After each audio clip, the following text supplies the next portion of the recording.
Medinine homeopathy and Ayurveda అభిమానించే ప్రేక్షకులకు నా నమస్కారాలు. I'm senior consultant homoeopathic physician. మనం ఈరోజు సోరియాసిస్ గురించి తెలుసుకుందాం. ఇది సోరియాసిస్ ఏంటంటే దీర్ఘకాలిక చర్మానికి సంబంధించిన వ్యాధి.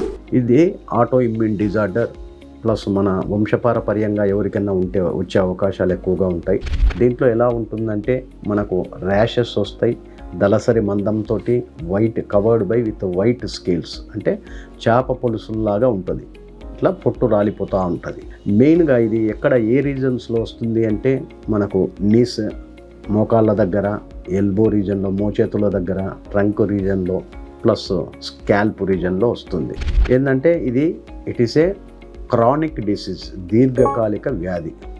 జెనెటిక్ డిజార్డర్ అంటే వంశపారపర్యంగా వచ్చేదానికి ఉంటుంది. ఇది క్రానిక్ ఆటో ఇమ్యూన్ డిజార్డర్. మెయిన్గా దీంట్లో చాలా రకాల టైప్స్ ఉన్నాయి. మెయిన్గా ఇక్కడ ఏదైతే సోరియాసిస్లో వారిలో కొద్దిమందికి ఇచ్చింగ్ దురదతో కూడి ఉంటుంది, కొద్దిమందికి దురద ఉండదు. మెయిన్గా ప్లేక్ సోరియాసిస్ వచ్చేసి కామన్గా చాలామందిలో ఉండేది ఈ ప్లేక్ సోరియాసిసే ఉంటుంది. డ్రై అంటే పొడిగా ఉంటుంది చర్మము, దళసరి మందంతో, స్కేల్స్ తోటి, ప్యాచెస్ తోటి కవర్ అయి ఉంటుంది స్కిన్. ప్లస్ మెయిన్గా మనకి ఇది వచ్చేసి బాడీలో చాలా చోట్ల వస్తుంది.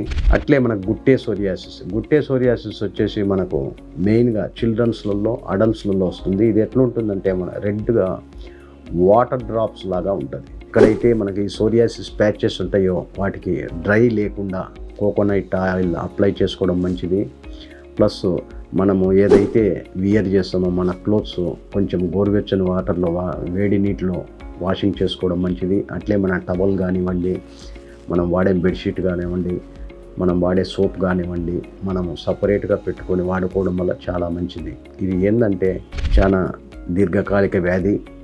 దీనికి హోమియోపతిలో చాలా మంచి రకాల మెడిసిన్స్ ఉన్నాయి. అయితే దీర్ఘకాలికంగా వాడవలసి ఉంటుంది. లాంగ్ టర్మ్ క్రానిక్ డిసీజ్, అట్లే ట్రీట్మెంట్ కూడా కొద్దిగా లాంగ్ టర్మ్లో తీసుకోవాల్సి ఉంటుంది. ఎందుకంటే ఈ చర్మ వ్యాధులు అనేటివి మొండి వ్యాధులు, అంత ఈజీగా బాడీ నుంచి పోదు. కాబట్టి మనకు హోమియోపతికి వచ్చేసరికి చాలా రకాల మెడిసిన్స్ ఉన్నాయి. వారి యొక్క కాన్స్టిట్యూషన్ని బట్టి, హ్యాబిట్స్ని బట్టి, వారి యొక్క మెంటల్ సిమ్టమ్స్ని బట్టి కరెక్ట్గా మెడిసిన్ ఇవ్వగలిగితే వితిన్ మనం షార్ట్ పీరియడ్లో తగ్గించవచ్చు. మెయిన్గా మెడిసిన్స్ వచ్చేసరికి ఫర్ ఎగ్జాంపుల్ గ్రాఫైటిస్, సల్ఫర్, సొరాలియా, calcarea sulph, kali sulph, natrum sulph, rhus tox, bryonia, arsenical, petroleum, ఇట్లా చాలా రకాల మెడిసిన్స్ ఉన్నాయి. నమస్తే.